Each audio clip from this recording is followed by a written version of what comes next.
Hi, இது உங்களுக்கான வீடியோவா கண்டிப்பாக இருக்கும். இந்த வீடியோவில் நம்ம எதை பற்றி பார்க்க போகிறோம் அப்படின்னா, உருவான கருவுக்கு எப்போ ஹார்ட் பீட் வரும், இது வந்து எத்தனாவது வீக்ஸில் நமக்கு தெரியும், நம்மளால் உணர முடியுமா, இது வந்து என்ன மாதிரியான ஸ்கேன் மூலமாக அவங்க செக் பண்ணுவாங்க, இந்த மாதிரி நிறைய விஷயங்களை இந்த வீடியோவில் நம்ம ரொம்ப டீட்டெயிலாக பார்க்கலாம். அதுக்கு முன்னாடி நீங்கள் என்ன சேனலை சப்ஸ்கிரைப் பண்ணலைன்னா மறக்காமல் சப்ஸ்கிரைப் பண்ணிடுங்க.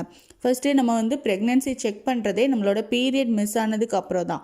ஸோ ஒன்ஸ் பீரியட் மிஸ் ஆனதுக்கப்புறம் நம்ம வந்து யூரின் கிட்டில் நம்ம வந்து ப்ரெக்னென்சி செக் பண்ணி அதில் டபுள் லைனும் டார்க்காக வந்துருச்சு அப்படின்னா பாசிட்டிவ், இல்லை நமக்கு ஃபெயிண்ட் லைன் வந்திருந்து அப்படின்னா நமக்கு வந்து வீக்லி பாசிட்டிவ். அதாவது பாசிட்டிவ் ஆகுறதுக்கான சான்சஸ் இருக்குது.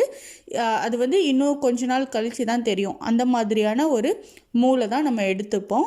ஸோ அந்த மாதிரி இருக்கிறப்போ நம்ம டாக்டர்கிட்ட போகிறோம் அப்படின்னா அவங்க என்ன சொல்லுவாங்கன்னா, நீங்கள் வந்து பிளட் டெஸ்ட் பண்ணுங்கள். ஏன்னா யூரின் ப்ரெக்னென்சி கிட்டில் நம்ம செக் பண்ணுறதை விடைக்கும் பிளட் டெஸ்ட்டில் இன்னும் அக்யூரேட்டான ரிசல்ட் கிடைக்கும்.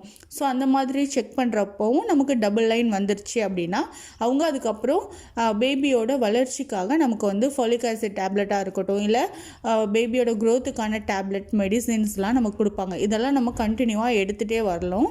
ஸோ அந்த மாதிரி எடுத்துகிட்டு வரப்போ நமக்கு வந்து 5th இல்லைன்னா 6th வீக்கில், அதாவது உங்களோட பீரியட் டே ஸ்டார்ட் ஆகிருக்கும் இல்லையா, போன மந்த்து, அந்த மந்த்லேருந்து ஒரு 5th இல்லைன்னா 6th வீக்குக்குள்ளே உங்களுக்கு பேபியோட ஹார்ட் பீட் வந்து நமக்கு தெரிய ஆரம்பிக்கும். அதாவது நம்மளால் உணர முடியாது, ஆனால் பேபியோட ஹார்ட் பீட் வந்து வந்திருக்கும்.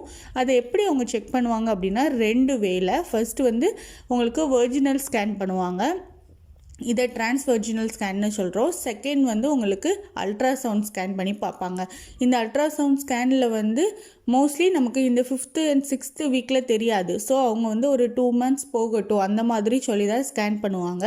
ஆனால் டிரான்ஸ்வர்ஜினல் ஸ்கேனில் உங்களுக்கு வந்து ஒரு 5th and 6th வீக்லேயே தெரிய ஆரம்பிக்கும். இது வந்து ரொம்ப ரேராக தான் பண்ணுவாங்க ஸ்டார்டிங் ஸ்டேஜில். இப்போ உங்களுக்கு ப்ளீடிங் இருக்குது, உங்களுக்கு வந்து கொஞ்சம் அதிகமான ப்ளீடிங் இருக்குது, அந்த மாதிரியான பட்சத்தில் மட்டும்தான் உங்களுக்கு ஸ்கேனுக்குள்ளே போவாங்க.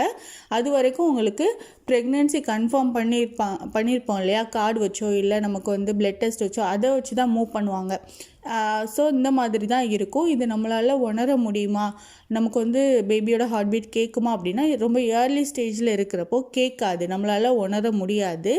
ஆனால் கொஞ்சம் நாள் போக போக ஒரு 3rd month ஒரு 4th month போக போக நமக்கு வந்து இதை உணர முடியும். இல்லை உங்களுக்கு கொஞ்சம் ஏர்லியராக தெரிஞ்சுக்கணும், ரொம்ப ஆசையாக இருக்குது அப்படின்னா நம்ம டாக்டர்கிட்ட கேட்குறப்போ அவங்க அல்ட்ராசவுண்ட் ஸ்கேனில் பார்க்குறப்போ கொஞ்சம் சவுண்ட் வச்சு கொடுப்பாங்க. ஸோ அது நம்மளால் கேட்க முடியும்.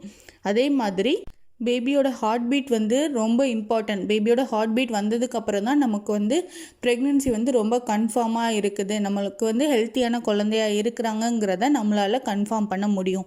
ஸோ பேபியோட மற்ற பார்ட்ஸ் எல்லாம் வளர்ந்துக்கிட்டு இருந்தாலும் நமக்கு வந்து ஃபஸ்ட்டு இம்பார்ட்டண்ட்டாக பார்க்கக்கூடிய விஷயம் வந்து பேபியோட ஹார்ட் பீட் தான். இது வந்து 5th and 6th வீக் உங்களோட பீரியட் டே ஸ்டார்ட் ஆன நாள்லேருந்து 5th வீக் இல்லைன்னா 6th வீக் கால்குலேட் பண்ணுறப்போ உங்களுக்கு இது வந்து வர ஆரம்பிச்சிருக்கும். சிலவங்களுக்கு இந்த 5th வீக் இல்லை 6th வீக்குமே பேபியோட ஹார்ட் பீட் வந்திருக்காது. ஸோ அவங்களுக்கு என்ன ரீசனாக இருக்கலாம் அப்படின்னா, மேபி அவங்களுக்கு இன்னும் லேட்டாக அவங்களுக்கு கன்செப்ஷன் ஆகிருந்திருக்கலாம். ஸோ அவங்களுக்கு ஒரு 7th வீக்கில் கூட பேபியோட ஹார்ட் பீட் வரலாம். ஸோ நீங்கள் ப்ரெக்னென்சியை ரொம்ப சீக்கிரமாக கன்ஃபார்ம் பண்ணுறது நல்லது. ஒரு 4th வீக் எண்டில், அதாவது நீங்கள் வந்து பீரியட் மிஸ் ஆன ஒரு 2 days 5 daysக்குள்ளே நீங்கள் செக் பண்ணிட்டீங்க அப்படின்னா கண்டிப்பாக ஹாஸ்பிட்டல் போய் பாருங்கள். இல்லை உங்களுக்கு ஏதாவது ப்ராப்ளம் இருந்தால் கூட டாக்டர்ஸ் கொடுக்குற டேப்லெட்னால நமக்கு அது கரு இன்னும் ஸ்ட்ராங்காக உட்காரும். ஸோ நம்ம வந்து இல்லை 2 மாதத்துக்கு அப்புறம் போய்க்கலாம், 3 மாதத்துக்கு அப்புறம் போய்க்கலாம் அப்படின்னா நமக்கு வந்து அது சம்டைம்ஸ் ஏதாவது ப்ராப்ளம் இருந்துச்சு அப்படின்னா நமக்கு இன்னும் அது கஷ்டமாக இருக்கும். ஸோ எதுனாலும் ஃபஸ்ட்டே போய் பார்த்து செக் பண்ணுறது ரொம்பவே நல்லது. அவங்க ஃபஸ்ட்டே ஸ்கேன் பண்ண போகிறதும் இல்லை.